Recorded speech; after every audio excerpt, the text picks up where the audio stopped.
This is the Lone Crater YouTube. We hope this video helps. You start by verifying accounts and connections. Sign into Netflix on your phone, tablet, or laptop, and make sure the TV and source device are on the same Wi-Fi band. Once done, open the Netflix app and update it if needed. Make sure casting permissions are allowed. If using HDMI, plug the cable and select the correct TV input.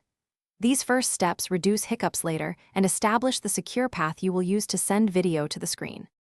Now initiate the actual stream.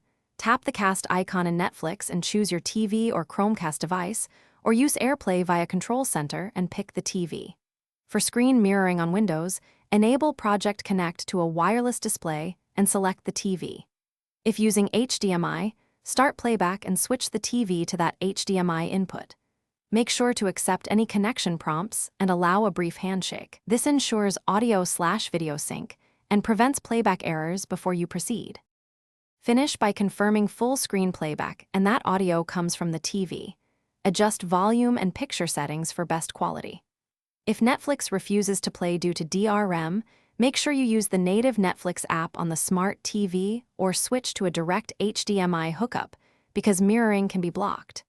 If problems persist, restart the TV, router, and source device, sign out then back into Netflix, or reduce stream quality. These steps clear cached failures and restore smooth playback. Thanks for watching. Consider subscribing if we helped you.